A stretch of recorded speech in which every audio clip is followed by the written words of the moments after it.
चलिए आज एक बहुत ही मजेदार सवाल है। देखिए इस सवाल को, बहुत ही इंटरेस्टेड सवाल है। किसी स्त्री ने 300 नींबू 3 रुपया 25 पैसे में 3 की दर से, मतलब कि 3 रुपया 25 पैसा में 3 ठो नींबू खरीदता है। 3 ठो नींबू खरीदता है। इस तीनों नींबू को क्या रुपया में खरीदता है? तो 3 रुपया और 25 पैसा में खरीदता है। 25 पैसा में खरीदता है। ध्यान से समझिएगा सवाल को। और 200 नींबू और इस रेट में खरीदता है। कितना नींबू? तो इस रेट में खरीदता है ये 300 नींबू। ध्यान से देखिएगा। और 200 नींबू को 6 रुपया 80 पैसे में 4 नींबू की दर से, यानी 1 2 3 4 नींबू, 4 नींबू को खरीदता है कितने रुपया में? तो 6 रुपया 80 पैसे में। 6 रुपया 80 पैसे में। ठीक है, 4 नींबू 6 रुपया 80 पैसा में, माना 4 गो नींबू देता है। और इस हिसाब से खरीदता कितना नींबू है? तो खरीदता ये 200 नींबू है। अब देखिए, नींबू की दर से खरीद कर मिला दिए, मतलब कि इस दोनों को एक जगह फेंक दिया। इस दोनों को क्या किया? एक जगह फेंक दिया। तो इससे आपको क्या निकल रहा है कि कुल नींबू आपको मालूम हो जा रहा है। कुल नींबू की संख्या कितनी हो रही है?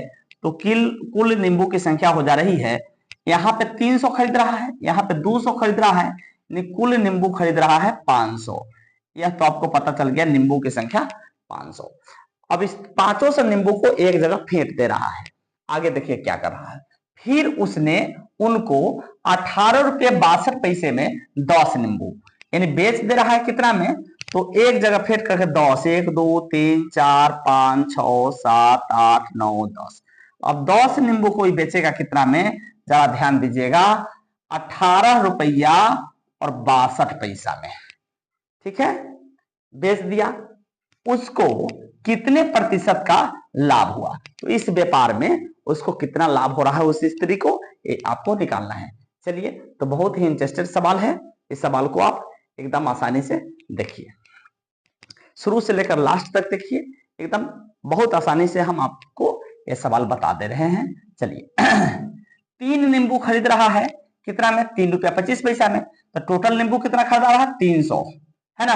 तो 300 में अगर 3 से भाग दे देते हैं तो आपको 100 आ जाता है। तब इस 100 को आप इससे गुना कर दीजिए। ठीक है, तो यहाँ पे क्रय मूल्य निकल जाएगा। मतलब कि 300 नींबू का क्रय मूल्य आपको कितना होगा?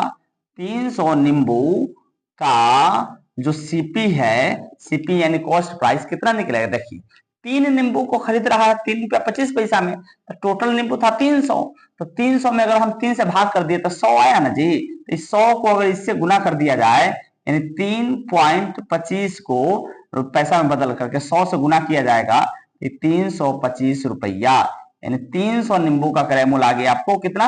300 नींबू का क्रय मूल्य आ गया 325 रुपया। देखिए कितना आसानी से आ गया। इसी प्रकार अब देखिए, 4 नींबू खरीद रहा है। कितना में? 6 रुपया 80 पैसा में ये 4 नींबू खरीद रहा है। तो 4 नींबू खरीद रहा है इतना रुपया में। तो टोटल नींबू कितना है? 200। 200 में 4 से भाग करिए तो ये आएगा 50, और इस 50 को इससे गुना कर दीजिए तो ये 200 नींबू का क्रय मूल्य निकल जाएगा। 200 नींबू का क्रय मूल्य यानी सीपी निकल जाएगा कितना? तो देखिए, इसको 50 से गुना कर दीजिए। 50 से 6.80 गुना 50 कर दीजिए, तो यहां आ जाएगा आपको। देखिए, 0 से 0, 1 0 इसका आ जाएगा। 8 5 40 के 0 हासिल 4, 6 35 4 34, और 2 अंक के बाद पॉइंट डाल दीजिए, यानी ये आ जाएगा 340 रुपया। ठीक है, यानी 200 नींबू का क्रय मूल्य आ गया 340 रुपया। 300 नींबू का क्रय मूल्य आ गया 325 रुपया।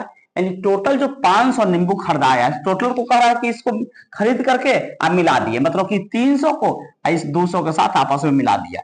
यानी कुल नींबू 500 जो था, कुल जो नींबू की संख्या जो 500 निकाले हैं, अब 500 नींबू का क्रय मूल्य कितना हो रहा है?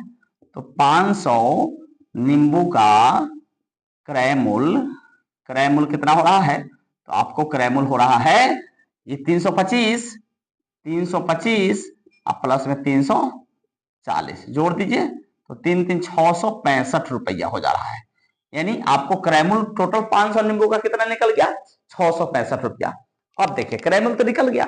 अब विक्रय मूल्य देखिए, बेच कितना रहा है? तो यहाँ पे हम लिखिए लिए 10 नींबू को बेच रहा है 18 रुपया 62 पैसा में 10 नींबू बेच रहा है। ठीक है, टोटल नींबू कितना है 500, तो टोटल है 500। तब हम 500 में क्या करेंगे, 10 से भाग कर देंगे, कितना आएगा 50 आएगा। अब 50 को इससे गुना कर देंगे, सिंपल निकल जाएगा। 500 नींबू का जो विक्रय मूल्य आएगा वह कितना आएगा, तो 50 आया ना, तो 50 को अब 18.62 में इसको 50 से गुना कर दीजिए। ठीक है, तो कितना आएगा, तो देखिए 5 दूनी 10 के 16 और हासिल 1 6 5 30 31 और हासिल 3 8 5 40 3 43 हासिल 4 और 5 5 4 9 931 और यहाँ 2 अंक के बाद पॉइंट है तो यहाँ पे पॉइंट डाल दीजिए, यानी ये आ गया आपको 931 रुपया। कितना आ गया 931 रुपया। तो लाभ कितना हो जा रहा है, अब देखिए विक्रय मूल्य 931 रुपया हो गया, क्रय मूल्य 665 रुपया हो गया, तो लाभ कितना हो जाएगा आपको, लाभ बराबर हो जाएगा 931 अब माइनस 665 बराबर घटा दीजिए।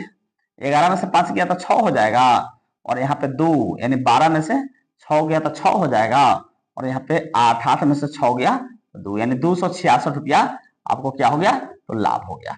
तो लाभ क्या है, क्या करा उनको, कितने प्रतिशत का लाभ हुआ, तो लाभ प्रतिशत निकालना है।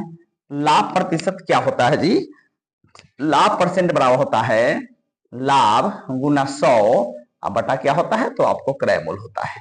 लाभ कितना है 266 आया है, अब गुना 100 कर दीजिए, अब बटा क्रय मूल्य 665 आया है, 665 आया है। अब इसको काट दीजिए, जो आएगा सो आपको आंसर आ जाएगा। ठीक है, देखिए काटिए, 5 से ये कट जाएगा आपको 20 5 100, 5 से कटेगा 5 एकम 5 1 पर 6 5 3 15 5 3 15 133 बार में 133 दूनी 266 यानी 20 दूनी 40 यानी 40% क्या हुआ, तो लाभ प्रतिशत आपको निकल गया 40% और यही आपका आंसर है। चलिए, वीडियो अगर अच्छा लगा तो लाइक शेयर और कमेंट और जरूर करिए। यदि आप YouTube चैनल पे हमारे नए हो तो चैनल को सब्सक्राइब कर लीजिए। यदि आप हमारे पेज पे देख रहे हो फेसबुक पेज पे तो पेज को फॉलो जरूर कर लीजिएगा। थैंक यू, धन्यवाद।